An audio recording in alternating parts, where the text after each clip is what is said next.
Hi guys, and welcome to the 5th episode of Retro Recipe Rewind. Today we're jumping forward 10 years and taking a recipe from the Pastry Cookbook and Confectioner's Guide by Robert Wells. This book acted as a thorough guide for any at-home chef. It gave advice for everything, including making butter, types of yeast to use, cooking times, and even how to build your own ice house for ice cream. This week was a little bit hectic for me, so I decided to keep it simple, and we're going to be looking at 3 dessert recipes: Imperials, jam dumplings, and queen cakes. But before we get started, you know what time it is. Let's look at some history facts. The year 1929 was the end of a decade that saw the very first Popeye cartoon, the publication of All's Quiet on the Western Front, a novel about World War I written from the perspective of a German soldier. Al Capone and Bugs Moran went to war over illegal prohibition alcohol. In response to Moran muscling in on Capone's territory, Capone sent in 4 of his men to one of Moran's warehouses where they executed 7 of his members on Valentine's Day. This would later be referred to as the St. Valentine's Day Massacre. The very first Academy Awards were held. The Seeing Eye Foundation was started. And the largest African American parade, known as the Bud Bilkin Parade and Picnic, had its first run. This parade was based off of a character created by a black journalist named Robert Abbott. The character was seen as the protector of children, and the parade was used to celebrate youth, unity, and education. Now, let's get these recipes started. You will need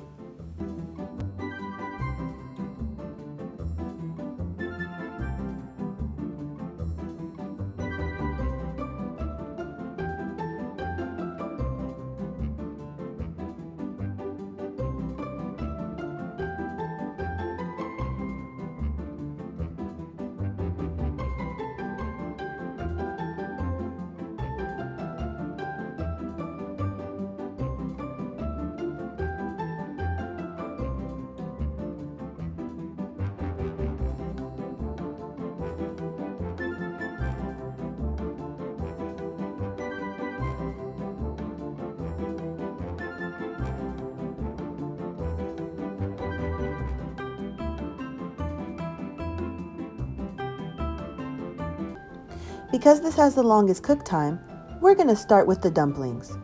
First, start by cubing up your very cold butter. The colder, the better.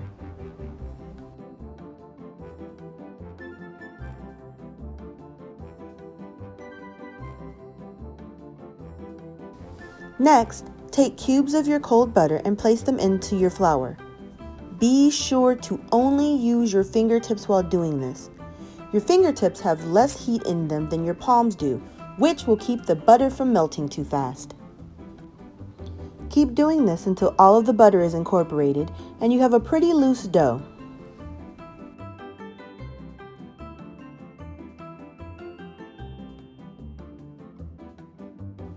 Next, here comes the tricky part, adding in your water.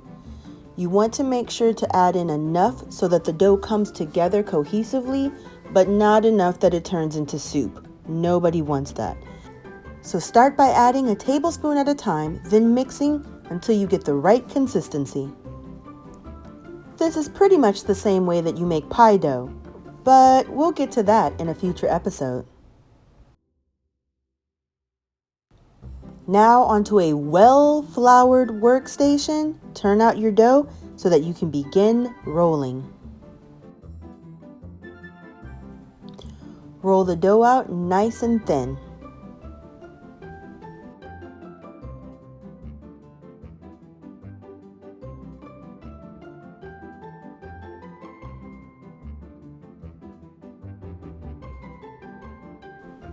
Once your dough is all rolled out, place some jam, I'm using strawberry, in the center of your dough and begin to spread it out.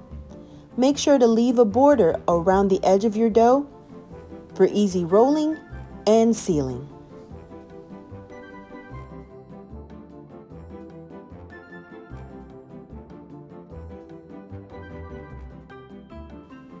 Now take a little of your extra cold water and place some on both the bottom and top of your dough so that it seals together. Then trim off the edges and seal in the same way.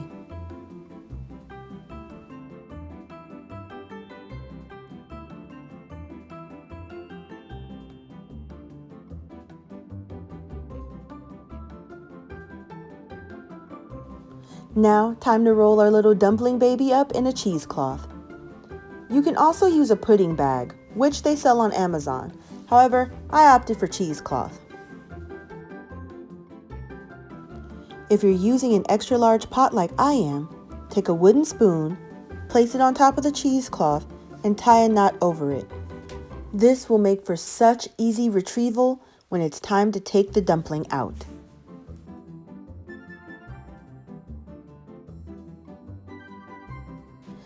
Then place it into boiling water and let it go for an hour and a half.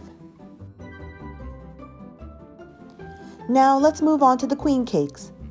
Take your 10 ounces of butter and cream them with your 10 ounces of sugar. I ended up having to break up my sugar into about 5 stages to get it all incorporated. Be patient.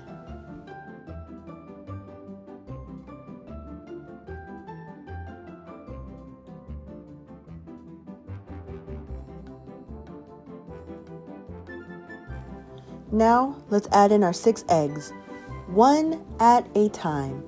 Add, then mix. Add, then mix. Add, then mix.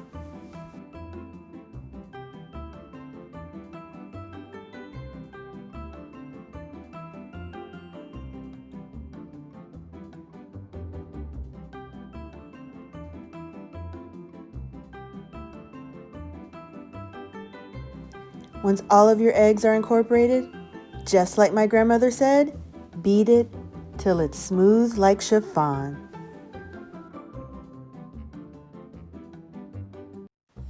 Now, time to add those 10 ounces of flour. Do this in stages. 1, it creates less mess, and 2, it's easier for everything to get added.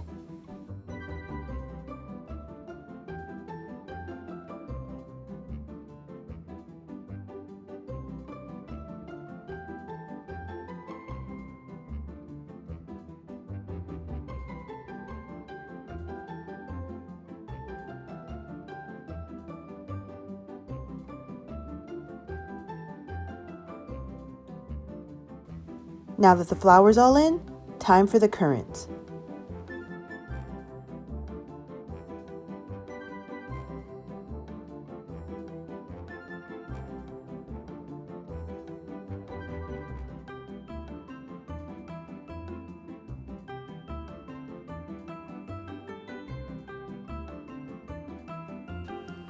Now you can take your cake batter and put them into any cake mold that you have. I'm using my favorite Winnie the Pooh molds and rose mold. Then place them in a 380-degree oven for about 20 minutes. Please adjust for your own oven. I ended up having to leave mine in for about 25 to 30 minutes.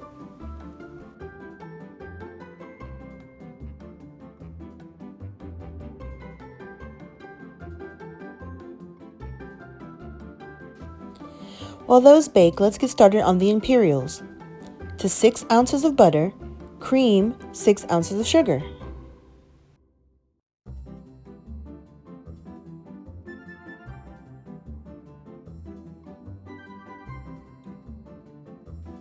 Next, add in your 4 eggs, one at a time.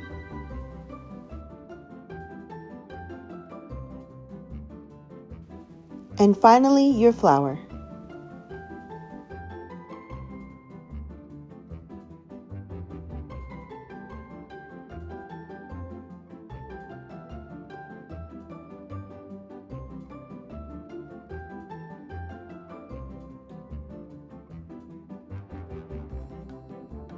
It was at this point I decided to get a little adventurous.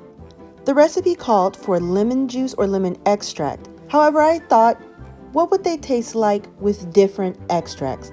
So I divided my batter up into 4. In the first one, I tried coconut extract.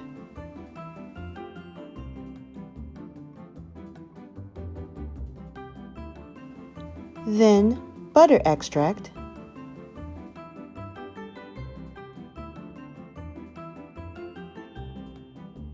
next my favorite flavor of all, vanilla extract, and then finally fresh lemon juice. Mix them all together and be sure to wipe off your spoon so the flavors don't cross.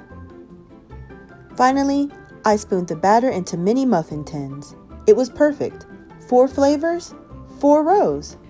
Once the queen cakes are done, ramp up your oven to 425 and place the Imperials in for 12 minutes.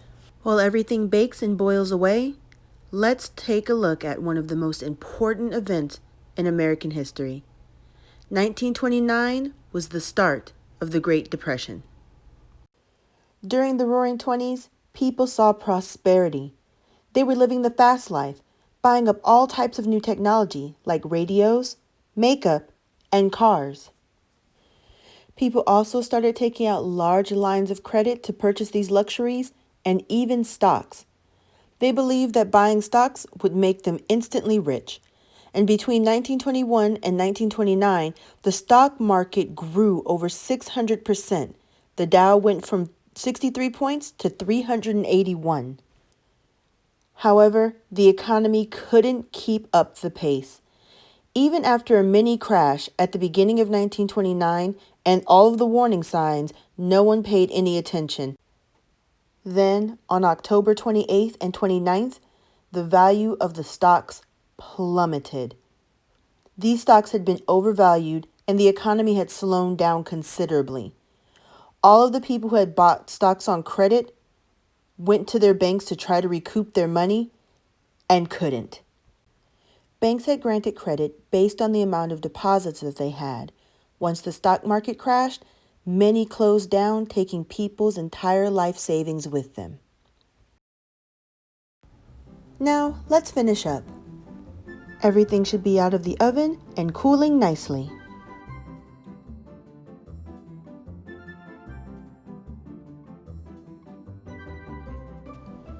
Time to take our jam dumpling out of the boiling water.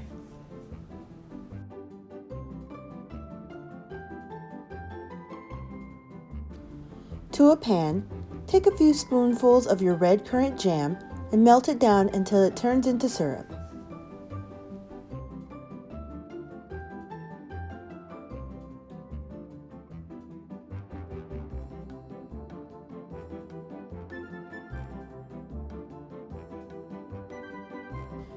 Once it's cooled, take your Imperials and dip the tops of them into the jam.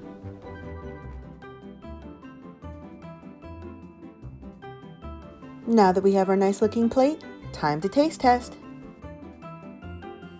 First, I tried one of the Imperials.